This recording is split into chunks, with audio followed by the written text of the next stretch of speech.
Imagine knowing exactly what your students are learning and exactly which steps you need to take next. Join us in Down with the Reading Quiz to craft meaningful and productive formative assessments that move away from gotcha moments of basic recall and toward assessing what your students actually can do. In this 30-minute free masterclass, we'll share 3 powerful assessment keys that work for any novel at any time of the year.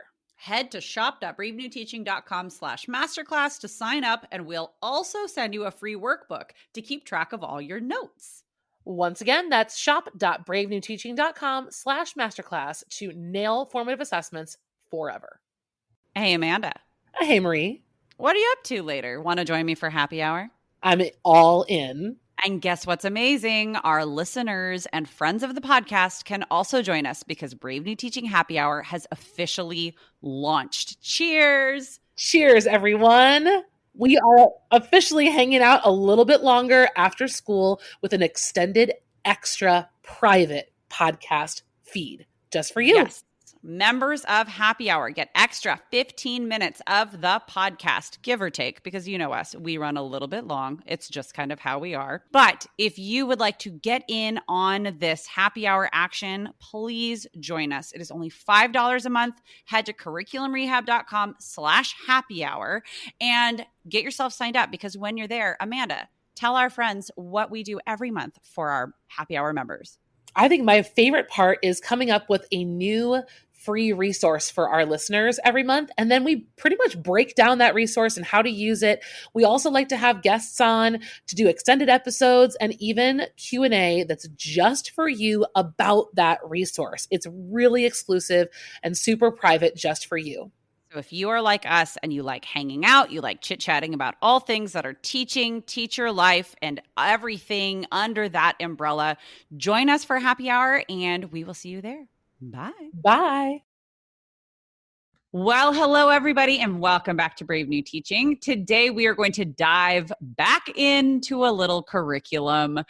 We've spent the last couple of weeks talking about distance learning. If you're listening to this in real time, you know we've been talking about hybrid and virtual and all of those things and how to cope. And you know what? We are still trying to cope, but we're kind of sick of it. So we're ready to dive into some actual curriculum lessons, how we're teaching stuff.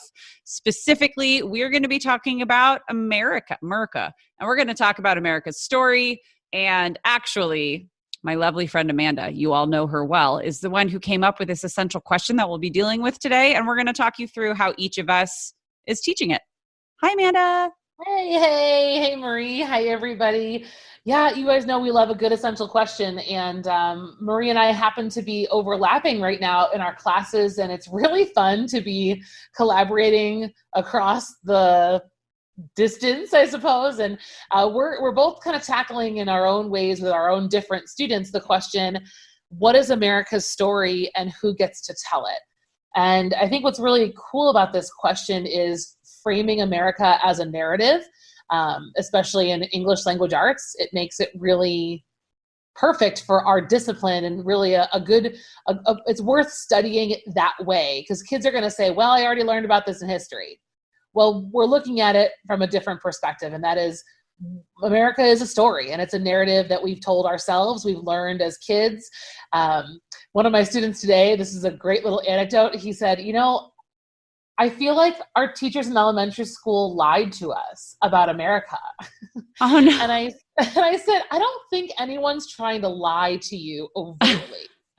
And I said, so we kind of got to the point where, sometimes things need to be simplified, and simplification or oversimplification in some cases can feel like purposeful omission. And so these are really cool just angles to start getting kids to talk about, founding fathers and documents and things that normally are as dry and horrible. Like, I used to avoid this like the plague. I don't know. This has never been my favorite area, but like a good essential question can change that. Absolutely. I mean, yeah, like we're going to talk today about the Declaration of Independence and looking at it from a literary standpoint. We're going to talk about the Bill of Rights. We're going to talk about these things, which are as dry as the day is long.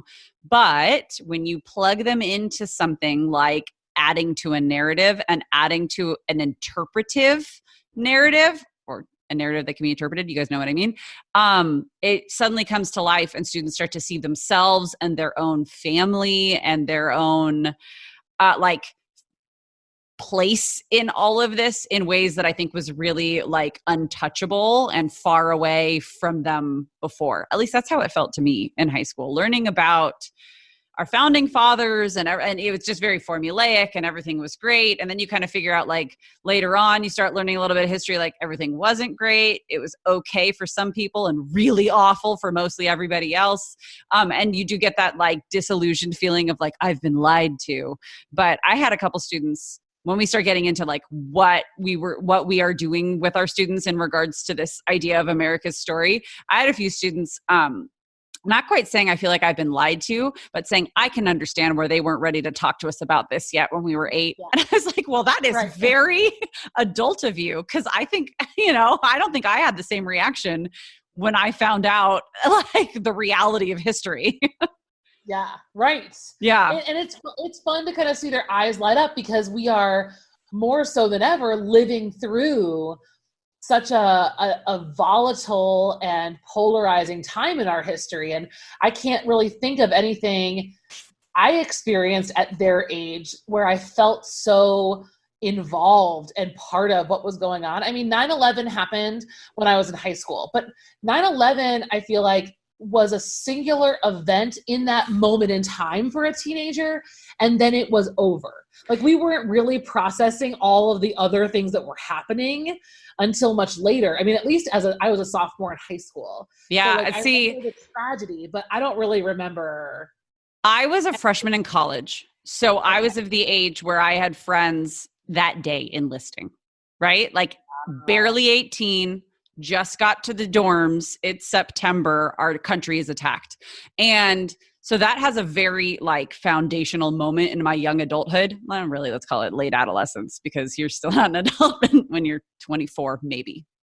But so like just even those few years that you and I have different, it's just such a different impact on like my adulthood, that event. And so I do wonder exactly what 2020 especially will bring to our current students, to our teenagers right now. And I love that we're talking about this in a way that's very easily developed and translated into future classes because time keeps going and like, obviously the news keeps developing every single hour, every single day. So this is going to be a lesson that we can teach over and over and over again. And the questions are going to get richer and there's going to be more and more we can do with it. That said, to actually give you a frame to what we're talking about today, guys. We are both talking through the essential question, what is America's story and who gets to tell it? Amanda is currently teaching it with her AP Lang 11th grade students. I am currently teaching this concept with my regular Gen Ed 11th grade American Lit students. And we're doing different things, but we're having similar conversations, which is really interesting. And I love that. So without any further ado, we're going to cue the music.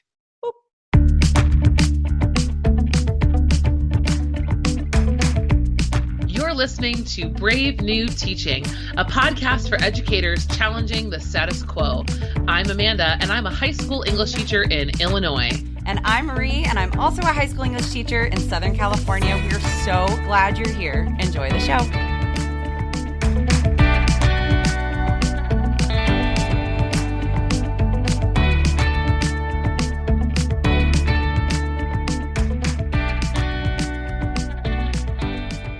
All right, everybody, we are really excited to talk to you about the stuff that we are currently teaching. Like, what better time than to be talking about what it means to be American and the story of America than right now? And our students eat that stuff up. So we wanted to talk you through actively what we're in the middle of. We haven't taught all the things we're going to talk to you about just yet because it's stuff we're coming up with as we go. But I will say you're going to notice that we do a lot of text pairings in these units that we are teaching. And text pairing is going to be like the biggest strategy I think that we want to infuse into this episode, because we are finding when you're talking about things like the voice of America, the story of America, there's so much there. There are so many different cultures that create what it is to be America. There's so many different stories. There are so many different timelines. There is no physical way to reach every single voice and every single story.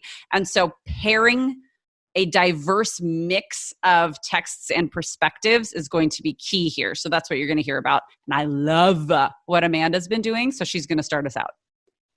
Well, so yeah, we'll start off by talking about some of our upcoming lessons. So just to give you guys a little bit of context, what I really want to talk to you guys about today is about the strategy and the back work that happens before anything happens in the classroom. So the strategy that Marie is talking about is this idea of pairing texts.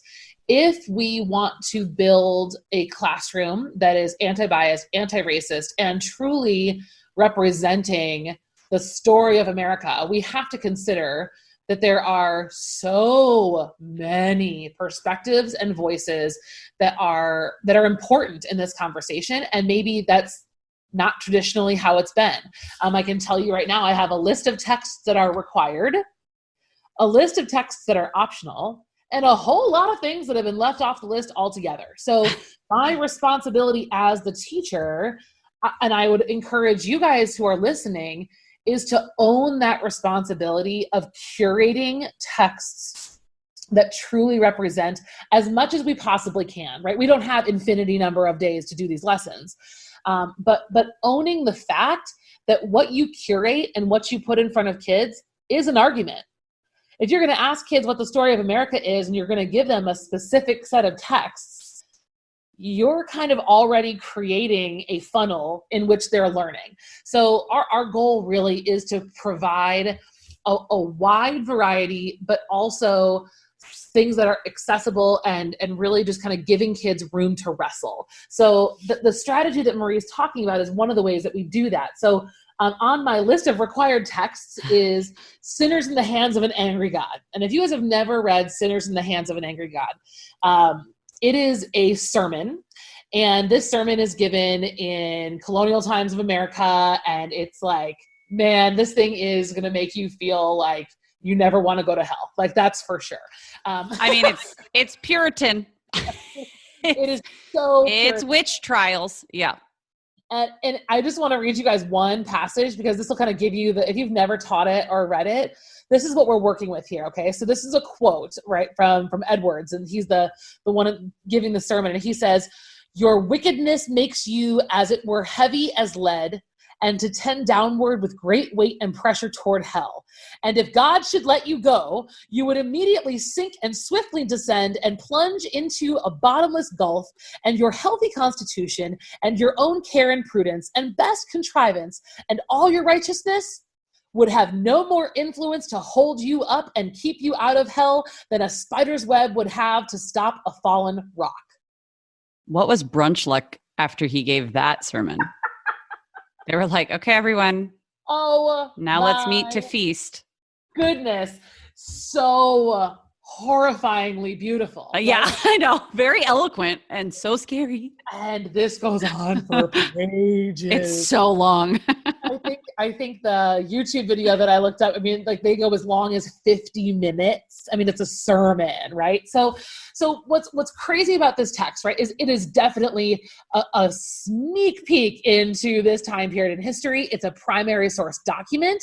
It's also a white male perspective. Okay, so we've got gender, timeline, all of that kind of stuff, race involved in the speaker and even the audience of this particular message. So some of the things that Edwards is doing and what's worth reading it from a rhetorical analysis point of view are the ways in which he's actively manipulating his audience in order to achieve his goal, right? Which is to scare the hell out of you and, reinforce your Puritan ways. Right, and gain compliance. Exactly. Exactly. And so when you back up, right, you probably heard just from that quote, the language is hard, like really hard. And the length is hard. But when you're able to kind of step back and see what he's doing as a speaker with an audience and the skills that he's using as that speaker, all of a sudden we can now pair this with another text that also has a speaker and an audience and a specific goal in mind. And so really you could pair it with anything. And that's kind of the amazing thing about this strategy, because whatever you put beside it the kids are going to draw different comparisons. They're going to have different observations. Things are going to stand out to them. So what I decided to do is I wanted to pair John Edwards, this sermon, which really has a lot to do with, right, like telling people how they need to be, how they need to behave, what needs to happen next, with the eulogy that Barack Obama just delivered for the deceased John Lewis. May he rest in peace. And what's crazy to me is I watched both. Well, I listened to the sinner's speech and I watched Obama's eulogy. Both speeches are delivered from a pulpit, right? Context significantly different. Speaker significantly different, but both are directives in America's story. Who we are, what needs to happen next, and how we're going to be as people. So you heard that one tiny line from Edwards. Here's one tiny line from Obama's speech, which of course, like, how do you pick? I mean, love him or hate him, this guy knows how to talk. Okay. Same with Edwards though, right? I think most people hated him though. But Obama, so he says here of John Lewis, he says, he knew that every single one of us, John Lewis, has a God-given power, and that the fate of this democracy depends on how we use it. The democracy isn't automatic. It has to be nurtured. It has to be tended to. We have to work at it, and it's hard. And so he knew it depended on whether we summon a measure, just a measure of John's moral courage to question what's right and what's wrong and call things as they are. And of course, I could have picked another 1,000 pieces, right? But there's such a difference in tone. So now we're getting to where this comparison element becomes so powerful, because your kids are not going to understand all of Sinners, but they might understand that passage compared to this passage because they're going to see the differences. They're going to see the overlaps. And one of the tools that I use and what I'm going to give you guys in the show notes today is wait for it. It's really revolutionary. It's a Venn diagram, you guys. It's old school. My heavenly stars. I want you guys all to this is too new for me.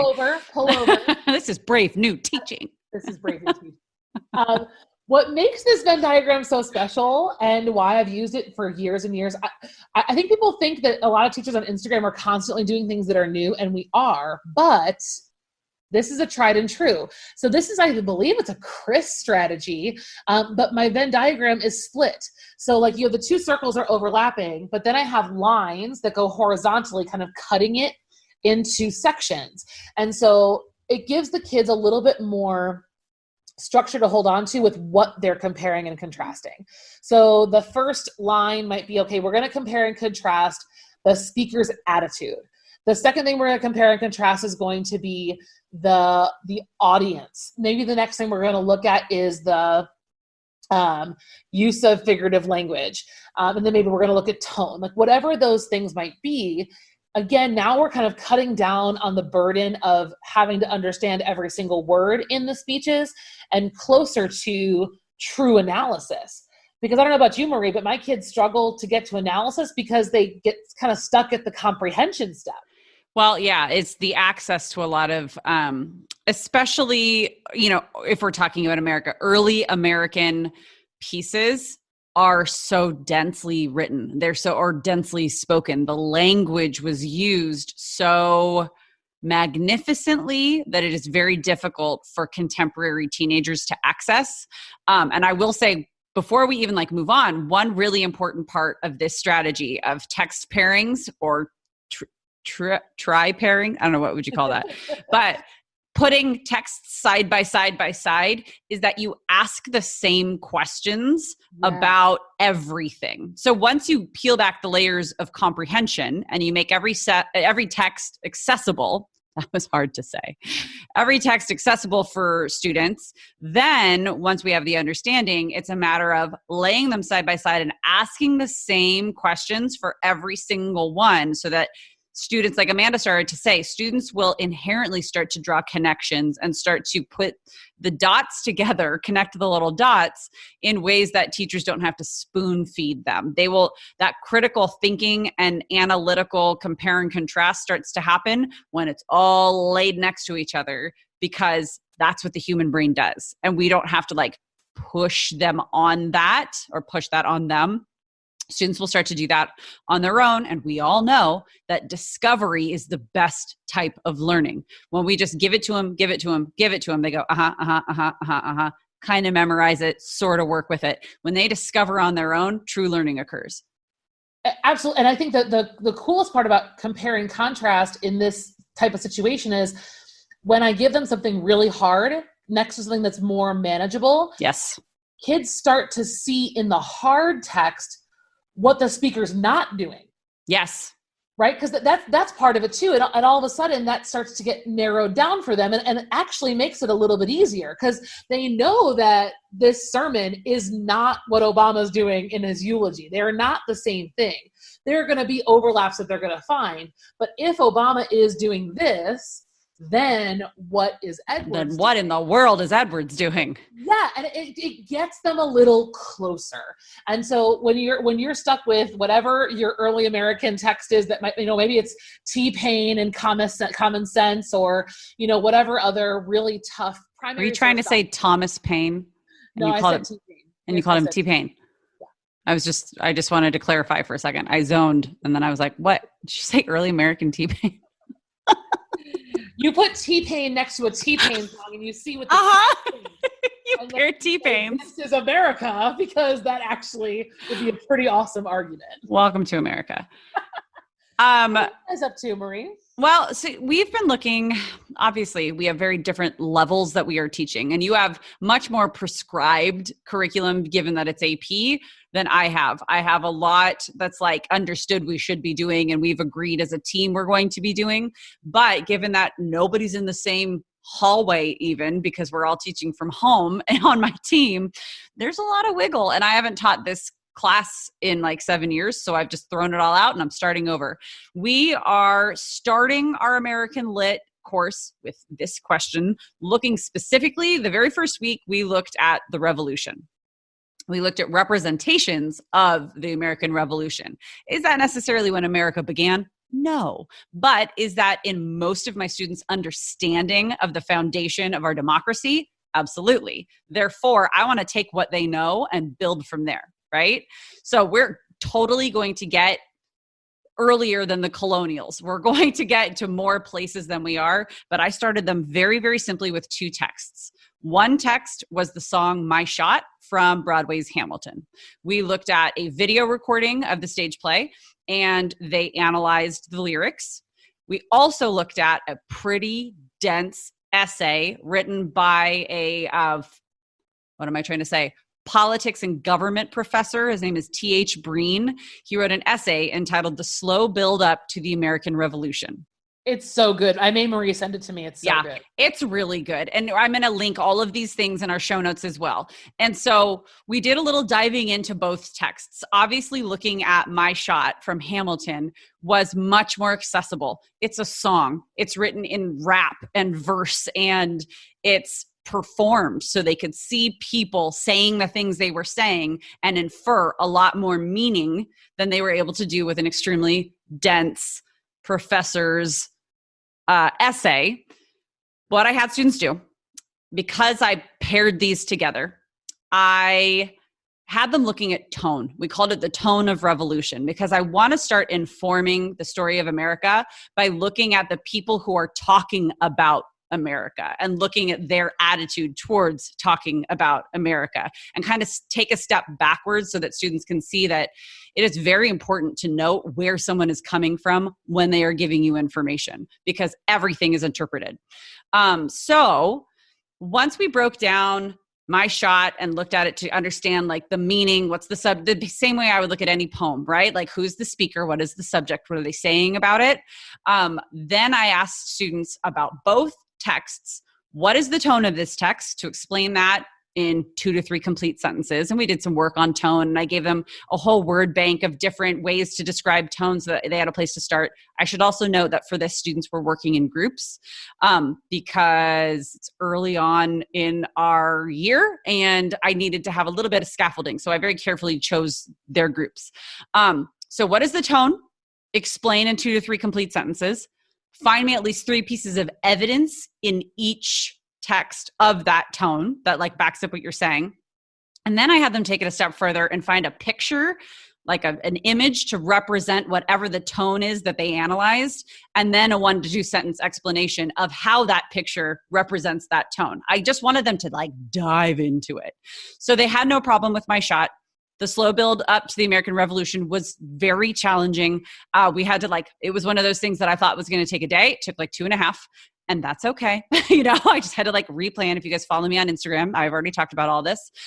Then I asked them this question.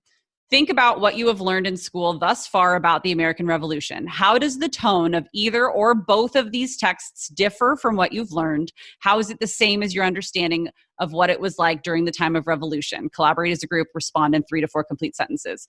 That is what blew me away. They were struggling with the essay. It made them question everything they had said about the song because they were like, wait a minute, if we don't get the essay, maybe we really didn't get the song. Like kids were having a hard time as their groups. I got a lot of questions that were just really anxious. And then I read their responses to what have you learned about the American Revolution this far? What has been backed up in what you've seen today? And what makes you go, wait a minute, that's not the same. And their answers were so insightful. And I went, okay, we're getting somewhere. And so what we're going to do is take this work. That was the very beginning of this little mini unit. They have since looked at the Bill of Rights and looked at tone in the Bill of Rights. They have looked at what is an American. And I keep forgetting who wrote that. It was a French immigrant in the colonial. Thank you. They are going to be looking at an NPR student, that student NPR competition that they do every year. There's a really good, one of the winners from, I think last year, from 2019, is a group of 11th grade girls talking about being first generation Americans and having immigrant parents and living in both worlds. So they're going to be looking at a lot of different texts, and there's 1 or 2 more. Oh, we looked at poetry.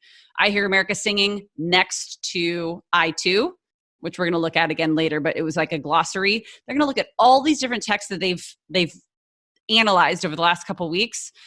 And from there, on a big chart, I'm asking them all the same questions about all of these texts that we've broken down, and then coming up with their own thesis of what is America's story and who gets to tell it.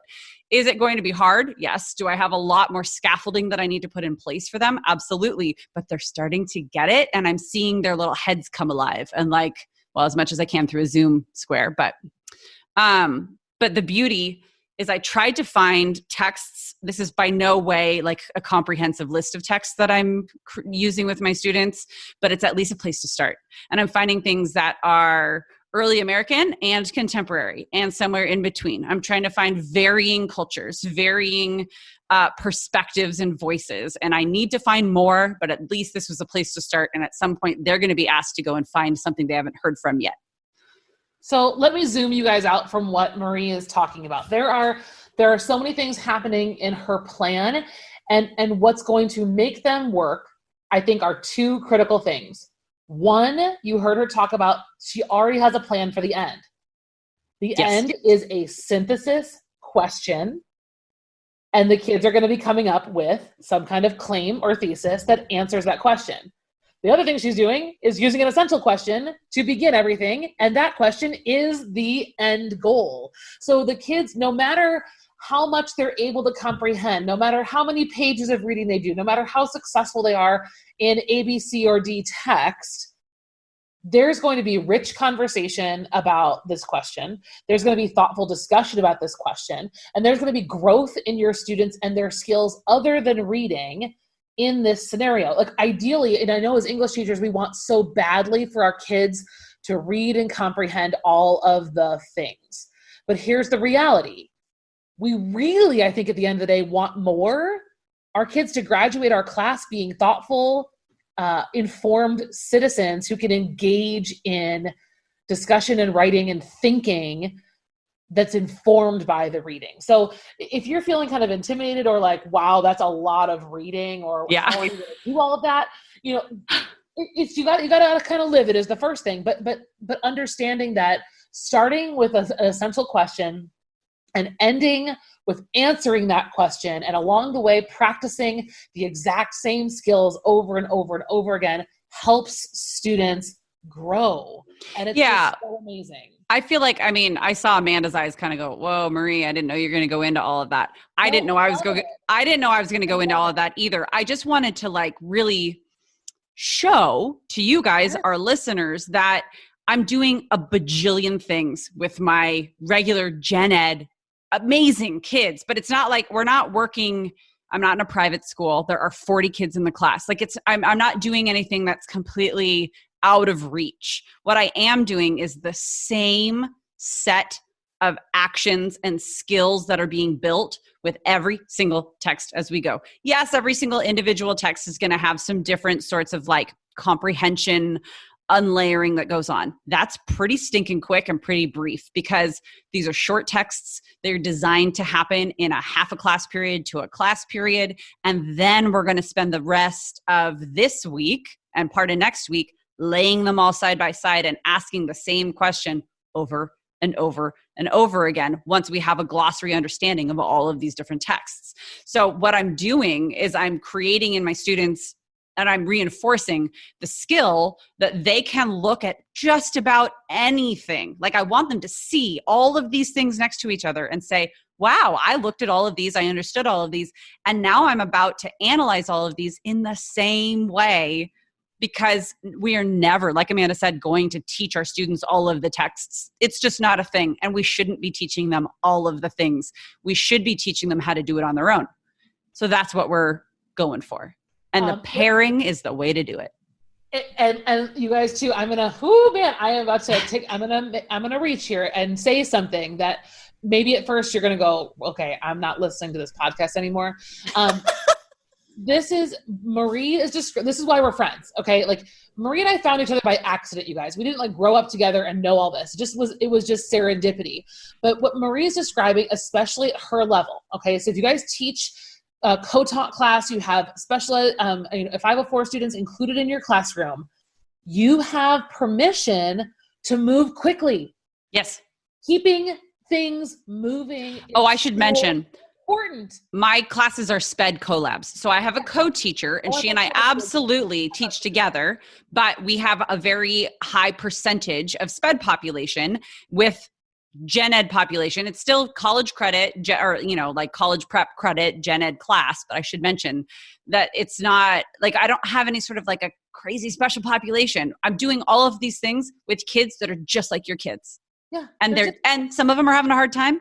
And so we back up a little bit. Like there's a lot of flexibility, but it's cool what they're getting out of it.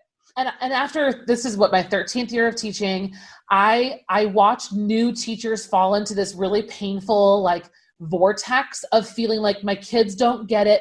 I need to spend longer on it. And I'm telling you, I don't know where it's researched. I know that I talked to Carol Jago about it when I met her. So I know that she's on board, but slowing down for every single thing can really be more damaging than it is helpful. And I just mean this from like a perspective of like your curriculum.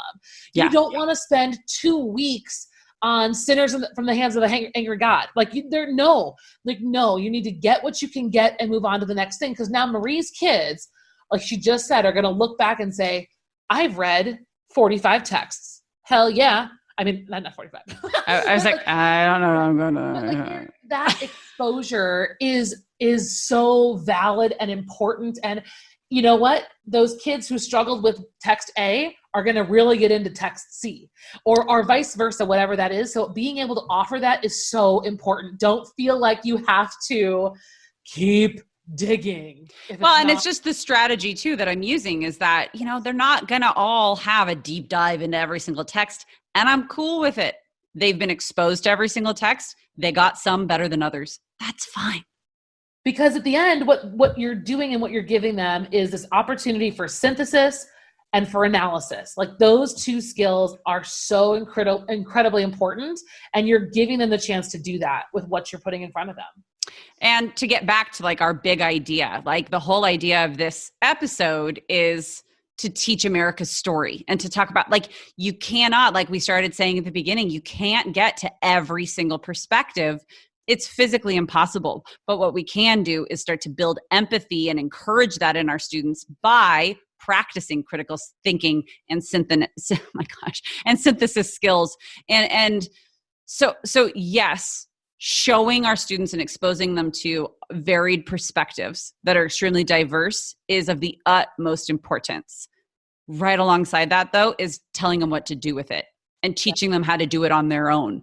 Because if they can't do it on their own, then like we're only going to get so far. Like then they're doing great within the confines of our class, but then they go out into the world and they can't do it on their own. What was the point? Wah, wah. And that's what we were just talking about today. So in AP Lang, things do move slower, and we are doing a bit of a deeper dive because my kids are, we're also a different course, right? So AP Language is designed to be focused on understanding the way that argument works. And so I ask a lot of questions that I probably wouldn't ask your population. And that's okay. It's okay to have two different ways of going about this question. Well, and if we're looking at it from a perspective of time, they're questions that I'll probably ask or like, adjacent to asking in like 6 weeks. Totally. Because there are some different things that we're working on before we even get there. The kid that signs up for AP Lang is going to have a cursory understanding of rhetorical appeals of like all, and my students have that understanding, but it's extremely shallow. And so we want to get a deeper understanding of some of the stuff that your kids have come in with because they've been on the honors and AP track, right? So I just love that we're able to teach the same idea in such completely different ways and still kind of get to the same results conceptually. So the only thing I would add to our conversation, I know we probably got to wrap things up for you guys because you're going to get where you're going to be and you need to turn us off. But yeah, you got to turn off the car soon. A couple of other ideas for you, depending on your population, what you want to do. A couple things I've got down the line. I have some lessons planned in really looking at diction of this question. So when we think about America's story, language. So kind of getting back to this idea of why study this in English language arts. Well, the language of America's story is very divisive and very specific depending on the context. So, right off the top, like one of the things that's going to come up this week, we're going to talk about why this, not that. So why protest, not riot? Those two words are conjuring up two very different connotated, right, images, a protester and a rioter. We're going to look at rebel and revolutionary, patriot and loyalist. So so if you really want to pump the brakes, and we're going to probably have 2 days of 6 words. But that's cool because once again, it forces a look at perspective. And we're actually going to be doing in my class a very similar lesson. Actually, I'm probably just going to steal Amanda's lesson if we're totally honest with ourselves. We're going to be looking at Sinners in the Hands of an Angry God and the Obama eulogy when we start looking at, chronologically a bit, but when we start looking at the Crucible, I've got a whole unit later on in a couple units planned looking specifically at American rhetoric. And so a lot of the things Amanda's talking about, because American rhetoric is a very different diction and style and tone than pretty much anywhere else in the world. Like we are very special snowflakes here in the US. And historically so. So we're going to look at a lot of different speeches, such as the sermons, such as the eulogies, such as JFK asking out what your country can do for you, such as Harvey Milk speaking, such as Cesar Chavez, women's rights. Yeah, a lot of different speeches that students are going to be able to sample from and look at what is America's story in that perspective. Yeah. It's been amazing so far. And I'd say at the very least, if you could implement one thing from what we've shared with you guys today, it would be to try an essential question that makes the text that you have worth it. whatever's in front of you, whether it's Early America or some other unit that you're not always like gung-ho about, get yourself an essential question that makes everything feel more relevant and makes even you care a little bit more about what's going on. We just did our initial, dip into this question today. And by the end of the conversation, we were talking about, okay, you guys, well, if America's story is really complicated, that's kind of what we came up with. It's complicated. That was complicated. Our relationship status. And so I asked them and I said, do you guys think it's possible to love your country, love where you're from, but still be critical about its progress or the things about it that need to be better? And they all kind of like looked at me, well, the ones who are in front of me and then the ones on the computer, and they were like, well, yeah, it's like any relationship. That, one kid was like, I love my mom, but I can't stand it when she does, whatever. And so that moment is like, that's what teaching's about, right? Sure. I mean, that was totally brilliant. And I loved that my little group of angels, they were angels today. They were so good. That they kind of walked away from class thinking, okay, like it's going to be okay moving forward. We're going to be doing a lot of critical analysis of who we are, but it's okay. Even one student said, well, that's how we grow as individuals. Like we have to work at what we're not good at. And so it really set a nice foundation for moving forward into these texts that are going to be challenging and bring up things that maybe America's not super proud of, but we need to talk about them and we need to be able to talk about them without fighting. Sure. And just to be able to face things and analyze them in a way that's academic, but also being true to themselves. Yeah. No, I love that. I know we have given you guys a lot today. Like we derail a bit from our outline that we had jotted down before we started recording? Yeah, just a little bit, but not too bad. We wanted to give you as many ideas as possible. We will probably revisit this later on in this school year because, like we said, it is evolving and developing. Amanda is a day in. I'm about a week in. And if you're searching for an essential question and this one fits, you guys just use it. It's fine. Use this essential question. We have absolutely no rights to it. Take it. We're going to share as much as we can from this because we know it was a lot and we just want to kind of share, if nothing else, like how we are laying these texts side by side so you can see what it looks like that students actually work with. You can see the scaffolding in place. You can see that the actions that students are taking in synthesizing and putting all this stuff together. So make sure that you head to bravenewteaching.com to check out those show notes. Make sure you are following us on Instagram individually. Amanda is at Mud and Ink Teaching. I am at the Caffeinated Class, and then also on our Brave New Teaching Instagram. We're talking about all this kind of stuff every single day and what's going on in our classrooms. And if you have a moment, please leave us a review and a rating on iTunes because it helps other teachers just like you join our little Brave Teaching community and become one of us. And until we meet again, friends, thank you for listening, especially if you made it all the way to the end. You deserve a pat on the back because that was a lot. But we can't wait to see what you guys do with this kind of stuff, and we will talk to you soon. See you next time. Bye, everyone. Bye.